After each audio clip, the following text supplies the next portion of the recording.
to Off Limits. Liberal, irreverent, and really, really gay.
Welcome to Off Limits show tonight. Thank you for joining me for this show.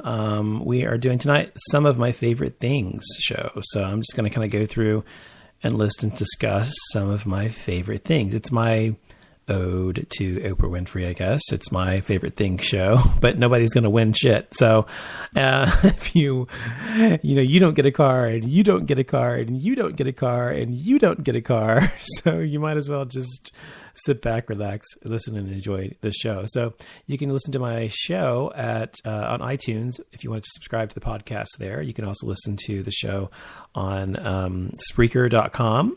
And of course on my website, offlimitshow.com. So feel free to check me out at any of those places and be happy to have you listen to the show. So please do.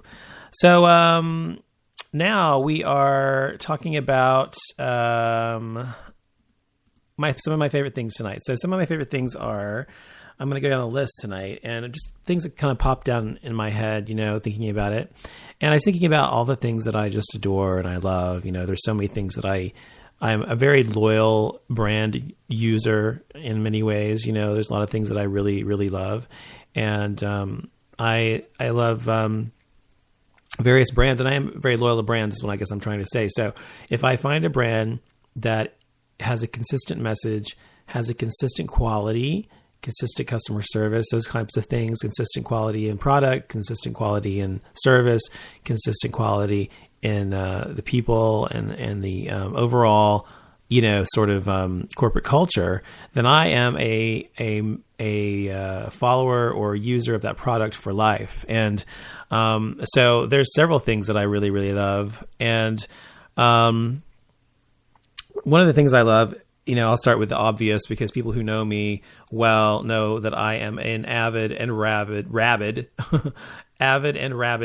Apple fan.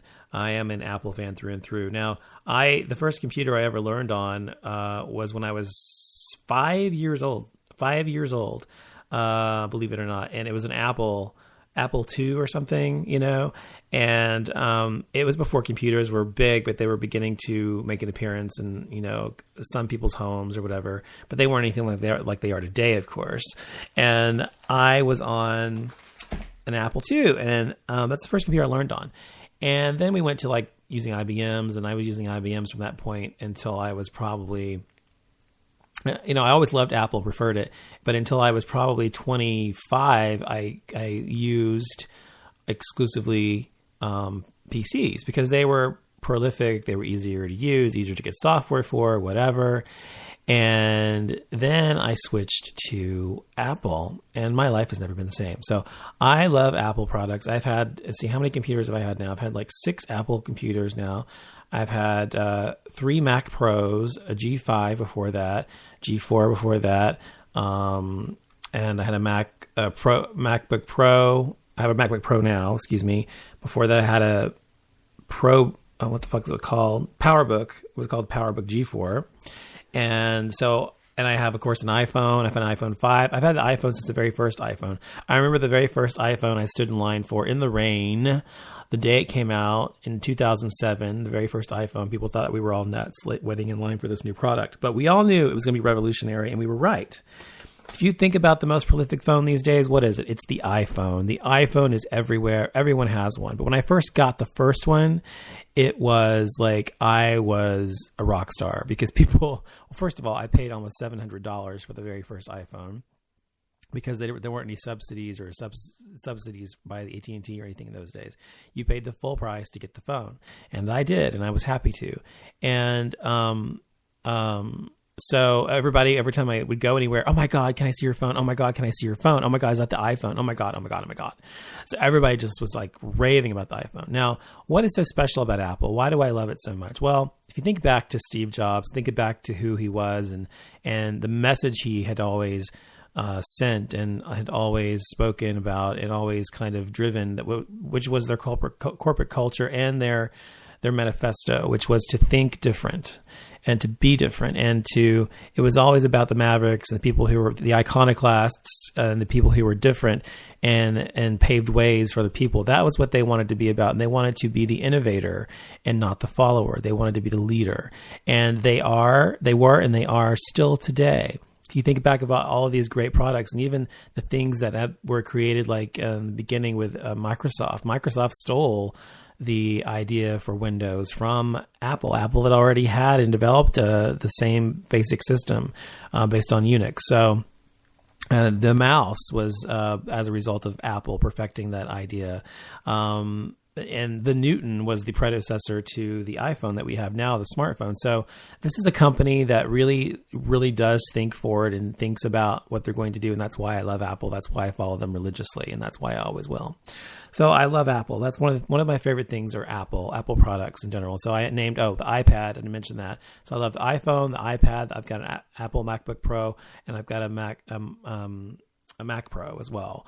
And a 30-inch monitor, Apple monitor, cinema monitor. So I am an Apple person through and through. And one more thing I want to say about Apple before I move on is what is so great about it? Well, people who aren't Apple users don't realize the drudgery they go through to do simple tasks on their computer every day and the crashes they have to endure all of the time because they use PCs. And one of the great things about Apple computers is that they are manufactured by the same company that creates the operating system.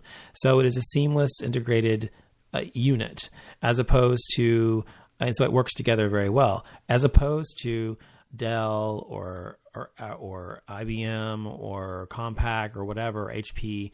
Those are all products that are manufactured to run someone else's operating system.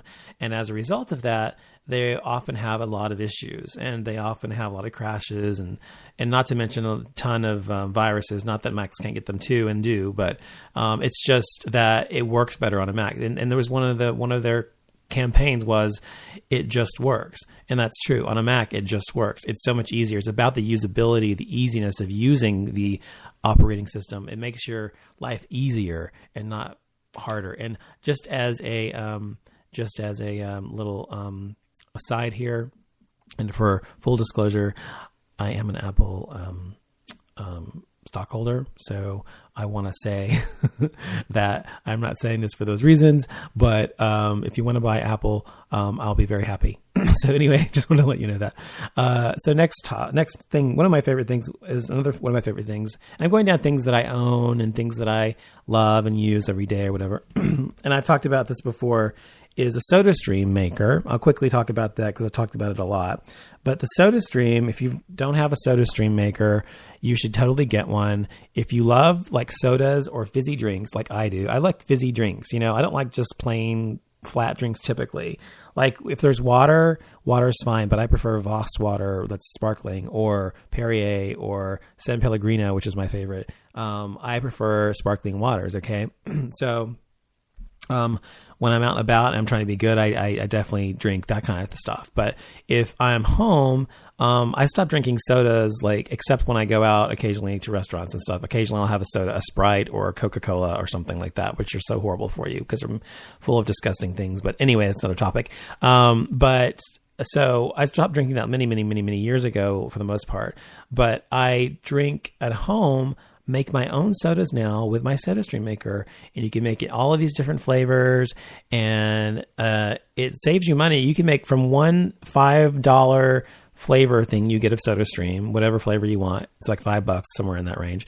It makes you 50 different 8-ounce glasses of whatever you're drinking. 50. So from one of those, and all you have to do for your SodaStream is buy a CO2 maybe once a month, depending on how often you use it. I replace it about once a month because I use it a lot. My voice has gone out again. What the hell happened? Something happened again. Am I still there? Hello? Can you hear me? Oh my God. As I'm just talking about my Apple computer. I don't know if people can still hear me or not. I don't see anything happening. Anyway, I hope that you can still hear me. Let me see what's going on. No, it says I'm still on, so I'm not sure if you can hear me or not. I think you can still hear me. Okay, you can still hear me. Okay, good. Sorry about that. Anyway, so SodaStream is a great investment, and it saves you tons of money if you like soda. And you can get Coca-Cola, you can get those flavorings as well, Coca-Cola, Dr. Pepper, Sprite, whatever. But I always drink like the grapefruit, the diet grapefruit, or the diet cranberry raspberry combination, or ginger ale or whatever. Right now I'm drinking the ginger ale, which is fabulous. And you can get it sugar-free. You can get it with sugar. You can get it with stevia, some of them. You get it with aspartame, which I don't like to drink. So it's a great invention. So if you don't know about SodaStream, go to sodastream.com, check them out, buy your own. It's totally worth it, and you'll be so happy that you did. Excuse me. Oh, shut up, Ken. I saw that. Anyway, so next thing I love is my shoes, Born shoes. If you're somebody who loves clothes like I do, my favorite brand of shoe is Born, Born, and they're handmade shoes in England, and they're amazingly comfortable. I mean, I've had 4 or 5 pair of Born shoes in the past like 5 years, or maybe 4 years, and I think I have like 5 pair or so, 5 or 6, and I just bought a new pair actually this last week from Nordstrom's. And oh, by the way, and they're so awesome. They're gray, like suede on top, and they're like yellow. The bottom of the sole is yellow, and they're so hot. And the funny thing is, I was watching Wendy Williams just yesterday, the day before yesterday, Friday last week, and Dr. Oz was on there. He came on the show. I'm not saying he's some clothes like model or something, but or to emulate. But he came on the show, and she's like, "Oh my God, you have those shoes." She's like, "Those shoes are so hot right now. Everybody loves these shoes, and that's all the guys, the hottest guys are wearing those, and they're the most stylish." So if Wendy Williams said it, it must be true. So anyway, I felt good about myself for buying something that was kind of on trend. So, but they're the shoes are so fucking comfortable because they're handmade, and when you put your foot into them, you're like walking on air. And most shoes are like so uncomfortable, generally speaking. They're not made that well or whatever. These shoes are amazing, so you can check them out. They're not exceptionally expensive either. They're reasonable. I mean, like the shoes I bought the other day were like $160. But you can get them. You can get different kinds of Born for like $70 or $80. So they're very reasonable. So Born shoes are another one of my favorite things. Check them out as well. What else? So, my car. I when I was a kid, always wanted to own a BMW. And, when a lot of kids have different dreams about what kind of car, if you're a boy especially, you have a car that you want to own that you think represents who you are, and it's just what you want, right? And you're a kid and oh my God, someday I want to own a BMW or a Mercedes or a Porsche or a Mustang or whatever it is that you're into, or Lamborghini, whatever. Mine was always a BMW. I loved BMWs, and I love them still today. I have a 5 Series BMW, and I love it. And it has very few miles on it because I work from home so much. So it's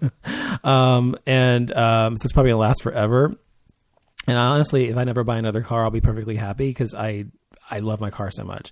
So BMWs, why do I love BMWs? I love BMWs because they are a car for drivers. And